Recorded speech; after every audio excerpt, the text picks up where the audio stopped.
Hello, my name is Chantel Harris, and I'll be doing a TED Talk on conduct disorder. Ms. Harris, we have a code red. Student M has eloped the classroom, and he was throwing chairs and desks at the teachers and the student. Can you meet us in the cafeteria? This is an actual call that I received from the assistant principal of the school in which I worked as a school counselor. I grabbed my walkie-talkie and I started heading towards the cafeteria. As I reached the area, student M, which we will call Mike for purposes of this TED Talk and for confidentiality purposes, I heard Mike cursing and I heard banging noises, things clanging. He was trying to flip tables. And when I walked over to him, he was frustrated because he couldn't flip this one particular table. So he started to bang on the table. So I said, what's wrong? Why are you upset? He looked at me briefly, as you know, me and him had made acquaintance before, and he started to tell me about what the teacher did or said to make him upset. And he said this in a not so kind way. He was cursing and he was very aggressive and loud. So Mike has a diagnosis already in the past of oppositional defiant disorder. He has a diagnosis of ADHD, attention deficit hyperactivity disorder, and he has a mood disorder. And most recently, he was diagnosed with conduct disorder. What are the signs and symptoms of conduct disorder? Okay, so according to the DSM-5 TR 2022, it includes aggression towards people and animals, destruction of property, deceitfulness or theft, and serious violations of the rule. So Mike had already thrown chairs and desks in the classroom. So that was showing his aggression towards people. He had thrown desks or flipped tables and banged on tables outside where I was. So that shows destruction of property. And he was actually trying to leave the campus, but the assistant principal had blocked him in, so he was not able to leave until I got there to de-escalate the situation. So that kind of just shows that it's affecting his academic, which shows that he meets the criteria for conduct disorder. In the DSM-5, it lists these categories, as subcategories: aggression towards people and animals, destruction of property, deceitfulness and theft, and serious violation of rules. And that's all under criteria A. And then we have criteria B, which is a disturbance in behavior that significantly impairs social, academic, and occupational function. And C, the individual is age is 18 or older. So, and they haven't met the criteria for antisocial personality disorder. And when we look at the diagnosis in the manual, there's subtypes that's attached to it. So the subtypes include childhood onset, which is under the age of 10.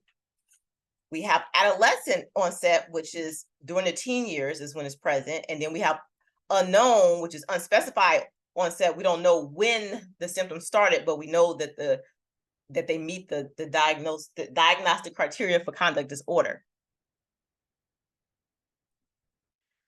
Okay, there are differences between males and females when we're looking at conduct disorder.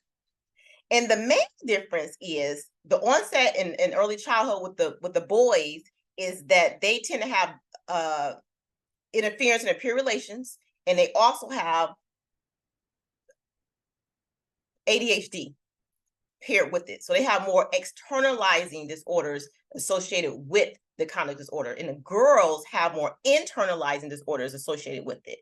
So the internalizing disorders for the girls would be more anxiety, depression, and emotional problems. And the externalizing behaviors would be like that heightened aggression and the ADHD and things like that with the boys. So those are the two differences. Approximately 40% of children with conduct disorder will grow into adulthood with the antisocial personality disorder. So the question is, how do we treat this? The most effective treatment is one, correct diagnosis. Because the known fact that a lot of people are misdiagnosed with conduct disorder, and it has to do with a lot of African American males. So if we misdiagnose and we don't, that means we cannot treat properly. So once we establish the correct diagnosis, we can look at things like cognitive behavior therapy, anger management, mindfulness therapy, breathing techniques. And these things are put in place to kind of help the person focus on whatever their triggers are and learning how not to react and processing through their feelings and emotions by using the executive functions of our brain before you react. And the breathing and mindfulness kind of helps you get centered and calms you down. So you can like, okay, if I do X, Y, and Z, this may be the consequence for that. So try to talk yourself through and then just getting calm. And sometimes even anger management therapy helps, which would include all of those techniques that I just listed. Now, the cultural and stigma impacts of the situation. I mentioned that a lot of African-American men are misdiagnosed with conduct disorder, and this is due to environmental factors, okay? And the environmental factors has to do with low socioeconomic status and the type of neighborhood that some Black men or Black families come from. And those families is a lot more violence and aggression there. And when you come from an environment like that, it makes you quote unquote look weak if you don't kind of, we call it buck up, or like, be like a part of that. So certain social situations with African-American men could result in like, violent acts or like frustration, acting out of frustration. And it may not actually be conduct disorder. It may be some other mood disorder. It could be bipolar. It could be depression. It could be anxiety. But how certain African-American men process that is different. They may have a substance abuse problem because they may have other issues going on, like they may be depressed or be anxious about something, but instead of talking about their feelings and processing through how they feel, because a lot of those families aren't taught that way, they may drink alcohol. And when you drink alcohol, sometimes it can change your mood and your behavior. You could do things that would typically be out of character. And then let's say something happened at a club and the person started saying things to the person of interest, and then they responded back, and then a fight broke out, and then so people get arrested. So when they're starting to be in the jail cell, when they're locked up, there may be like a mental health screening done, and they may find out some other things that was underlying, and it may not be conduct disorder, antisocial personality disorder. It could just be stress and frustration of daily living in the neighborhood and the financial constraints on that person that they're holding in, suppressing, and then it's coming out when they get triggered by certain situation or just being in that environment. And it was a study conducted that showed 96% of the Black men that were diagnosed with conduct disorder did not actually have conduct disorder. They had another mental illness or mood disorder like bipolar depression, and it was a misdiagnosis. So the treatment would be wrong. So it wouldn't be effective in helping them. So how can listeners help? How can we help young men or young people in the school system work through some of these issues? I would advocate that we connect with our school boards and go to those school board meetings to kind of advocate for more mental health professionals to be in the school system more days a week. Instead of just one day a week, which is what we have currently, we need more days a week for mental health facilitators to be in the school system to help train students, teachers, and just to be there when situations happen so that they can help de-escalate and bring their skills to the table. I will also suggest that parenting classes be set up within low socioeconomic communities so that we can teach parents how to model more positive behavior with their children.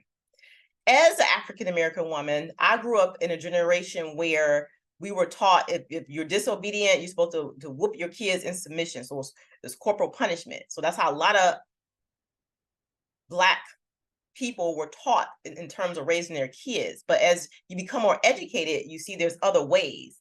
And one of the ways is modeling like positive behavior. Another way is maybe a token system where you reward kids with the good things they do. So you have a positive consequence, and when they do something bad, you have a negative consequence. It's more that way, where it's a gentler approach, and you're not, just using corporal punishment, which could actually incite more violence within kids. In the case with Mike, his mother had, issues with some of her parenting techniques, because she would come up to the school when he got in trouble and take him off campus and whoop him, use corporal punishment. And then she would bring him back to campus, let him stay the whole day until his suspension started, because he would get suspended because he broke the rules in the classroom. Later, when we did a social history or background interview on the mother, she informed us that his father also had a mood disorder and he was incarcerated due to murdering someone. So it was a lot of genetic factors involved with Mike.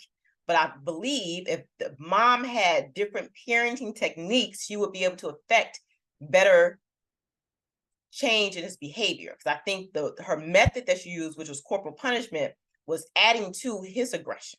So it's like you're teaching kids how to be aggressive when you're whooping them. So that was one thing, okay? And let me see what else I want to say before I close out. And I really do appreciate you guys for listening to my TED Talk. And I believe that's all I have. Thank you for listening.